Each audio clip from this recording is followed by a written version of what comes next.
Welcome back to the Workbench, where uncut and unedited, just a guy, try to make things. And what we're trying to make right now is a Wacky Races diorama. And I've actually got both box lids here because we're working on both the cars today, both the Mean Machine and the Compact Pussycat, because what we're doing is bodywork. Again, I guess you can call it bodywork. Basically, we're using some body filler, which I ended up just going down and get some upol body filler. I just got a whole can of it because I needed the hardener. Came with 2 things of hardener. So now I've got plenty to work with moving forward. Obviously, it's way more than I need for this project.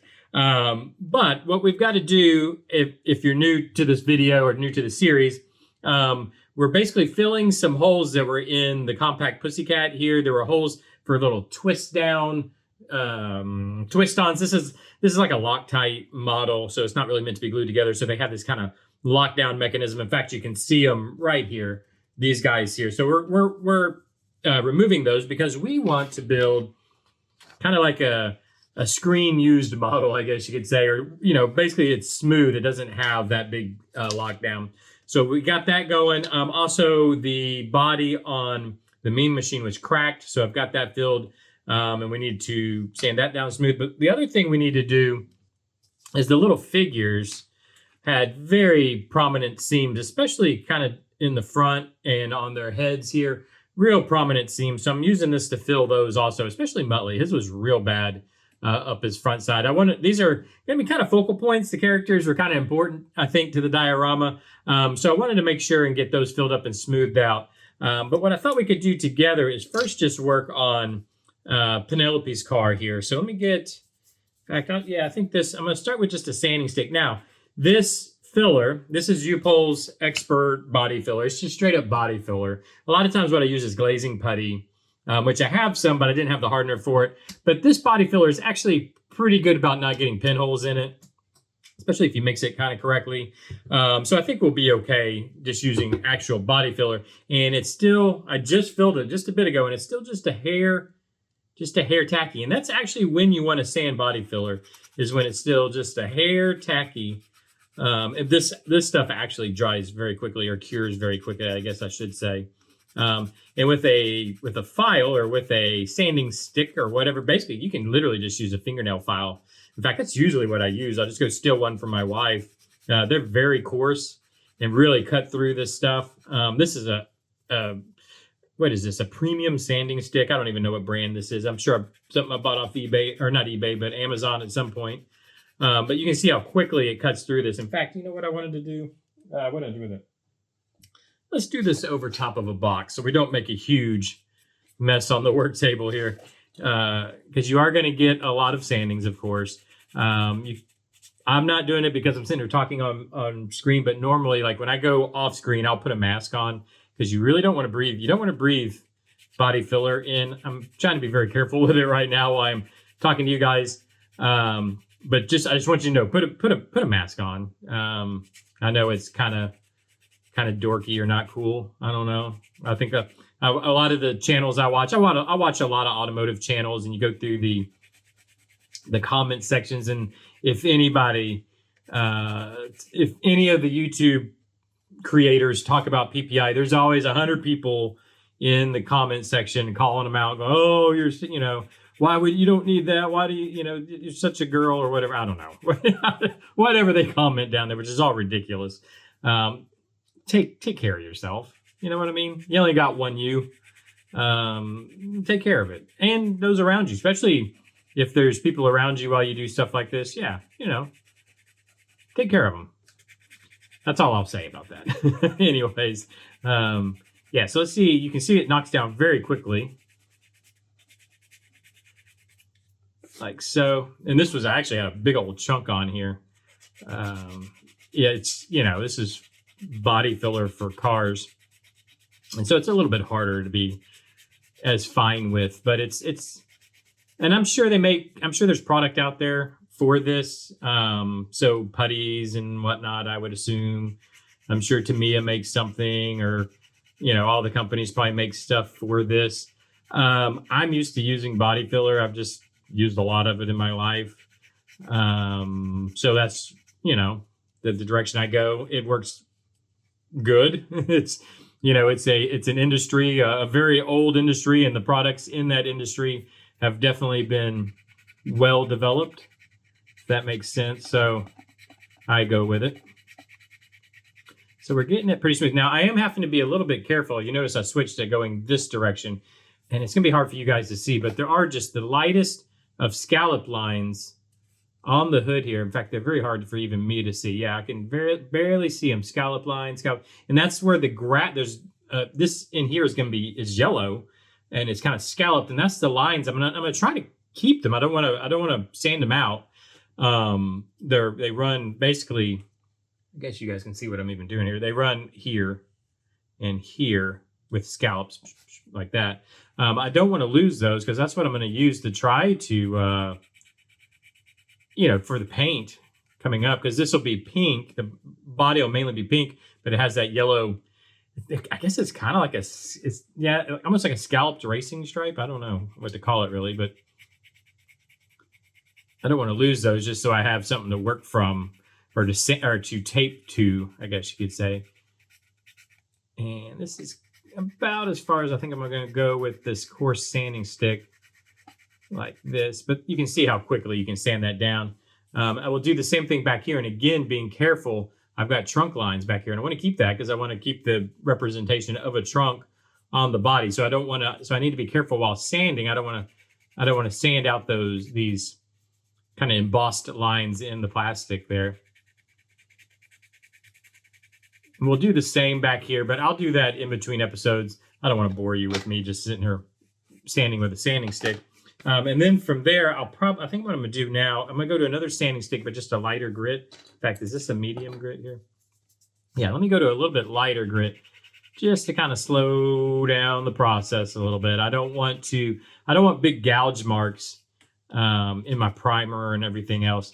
In fact, I'll probably go to more of a circular, you know, swirling motion, trying to keep as many sand marks out as possible. Now, don't get me wrong, we're going to end up wet sanding this to get it nice and smooth. In fact, I think now we've still got a little ways to go yet. Just like so. And again, I'm trying to avoid those lines, but I might not be able to.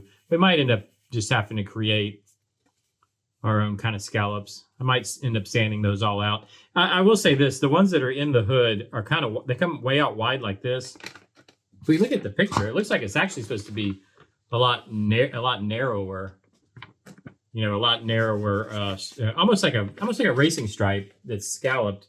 So maybe I won't be as careful and we'll just do our own thing, make it more like the real cartoon. So I might end up actually just all this talk I've been saying about trying to avoid these lines, I'll probably just end up sanding them out. These back here I won't though. I do want to keep the impression of the trunk back there. Yeah, you can see it. It actually sands very quickly. The upol stuff. I like the upol brand stuff, a product, from their body fillers to their paints. I've always had very good luck with them. Oh, and to remind, I did back this with the styrene. So this is just CA glued styrene on there, kind of back it up. So otherwise you'd have your famous 1980s Bondo boogers on the back where it just squeezes through. If you've ever bought a car from the 80s, it's been the bodywork's done, yeah, until you strip it and you find that kind of stuff. But yeah, I've got it backed with just thin styrene. Okay. Oh, I think that's about where we want to be. And now from here, did I even bring it up? I didn't even bring it up. I had to go buy. Oh, I did. It's down here. I thought I did. Because I am out. I had to go buy some wet dry sanding paper. And I'll probably, I'll run through 600 and 800. I'll see if I need to kind of hit it with some 1000 grit. But then I'll I'll wet sand from here to get it to smooth out. Just to get it, I mean, it's actually getting pretty close. I can feel just that little bit of a lip. So we want to kind of just feather that into So the hole is only, where's my pen? I can show you. The hole is, I can kind of see it. It's basically right there. If you guys can see that. So we want to feather, you want to feather that in. At least this is how I do it. When I say you want to, yeah, if you want to listen to what I say, this is how I do it. I want to feather this filler. I'm feathering it in, but it's actually you're feathering it out away from the hole into the body itself. Does that make sense? So in other words, you don't want to sand it all the way down to where it's just a circle, because then you will get an impression of that circle outside. But you need to feather it out, or you get the impression on the outside. Does that kind of make sense? I know I don't explain it very well, but just feather it into your filler. And then of course, when we spray it with, not filler, but primer, but when we spray it again with the primer, then we'll sand again and make sure we've got it all good. And I'll do that on the back side also, but I'm gonna do that in between episodes. This is, I'm sure, extremely boring for you guys to watch. So I'm gonna set that aside for now, because there was something else I wanted to talk about too. Oh, well, actually, let's finish up with this. I'm gonna do this in between episodes.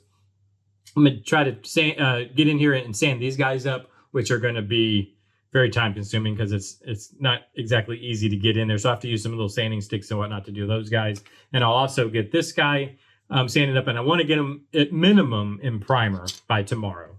That's at minimum. Okay. Hopefully, well, I guess, yeah, we'll get him into, we'll get these guys in the primer for sure, because then we've got to paint them. Anyways, yeah, minimum we'll get them in the primer by tomorrow. That's my goal. But before we go, I did want to talk about the diorama itself. So this is the picture or the background that I found that I think I'm thinking about using, because what I think would be cool to do is if, in fact, let me see if I can just kind of come close to folding it here. So imagine this is the base. Now we would probably only be using about this much of it. We need to scale this up. Imagine it bigger, where it's scaled up to the size where we can put two cars. This is the flat piece. We'll have basically road here, and then, but I do want to put some foreground, so rocks and grass. We'll flock it with grass and bushes or whatever all this kind of stuff is. But here's the thing: I want it to be three-dimensional, sort of realism, but not. You can still tell that it's a cartoon. So in other words, the way the start is written looks cartoonish. The rocks will have kind of texture, I think. We'll make some rocks that have rock texture, but are painted like a hand-painted cartoon style. Does that make sense? And then the background, which is going to be taller, it's going to be a bigger background here, will be just straight up painted cartoon background. So just like this, just the way they would be hand painted back in the day. I like the mountains in the back. I'll probably do the mountains bigger behind the cars. I don't want to, my hands are all dusty now. I don't want to touch the cars, but let me see if I can bring like the Mean Machine over here. So imagine, again, scale it up so that the road is this wide. So the base is probably going to be, because we're going to have the Compact Pussycat like probably here. So the base is going to be, you can kind of see the size of it, right? We'll have the starting line, probably, right here. Like they've just taken off. We'll have maybe some smoke or whatever coming out the back where they're spinning the wheels, something to that effect. And then it's going to be out to here. Can you even see? It's getting so big here. It's going to be out to here because I want to do foreground, right? I think, you know what we might do? What makes even more sense? Bring the cars out here. I'm trying to care. I just don't want to get dusty fingerprints. Bring the cars out, road, just a hair bit of foreground, and then put this kind of stuff, the rocks and whatnot, here. I think so. Background. Put that back here so we could have some bigger rocks and whatnot on the back side of the road, and then the big painted background here. I think that's the way to go. I think that's what I'm going to do. But it's going to be in this style. Let me know what you think. Obviously, let me know what you think down in the comment section. I think that'll be cool. I think that'll be cool. And we'll have it here. The start stop will literally be like right here. We'll have Penelope definitely getting the drop on the Mean Machine here on Dick. So the start stop line will be here. Like he's just kind of crossing across it. Like I said, Penelope got the drop on him. She's gone. She's out of here. We got stuff shooting out the back, dirt, whatever. Well, I guess it's going to be tarmac or pavement. So maybe we'll have some smoke like they're spinning the wheels. I think that could be kind of cool. Make it kind of cartoony looking. I don't know. Anyways, let me know what you think. If you have any ideas as far as with the diorama itself, I think it's going to be a lot of fun. I really want to get these cars finished up because I think it's going to be pretty cool and a lot of fun. Let me know what you think down in the comments section. I'm going to finish working on the bodywork and get everything. In fact, I'll get the rest of the parts to Penelope's car into primer for tomorrow so that we'll have that good to go. I might try to print this out to scale so we can look at it even a little better. See how that works out. I'll probably have to break it up. Anyways, get that to scale. Let me know what you think down in the comments. Hit that like button if you've enjoyed this. Is this a build that you're kind of into? I know it's not for everyone. It's proven out via YouTube that it's not a build for everyone. But that's fine. Again, I'm just here kind of having fun, and hopefully you're enjoying too along with me. I think this one's going to be, I think when it's done, it's going to be pretty cool. I think I'm going to be pretty happy with it. But let me know what you think. Hit that like button, subscribe if you want to keep up with this. I don't know, do all those things you do on YouTube. And I'll see you tomorrow for a lot more work than we did today. I'll see you then. Bye-bye.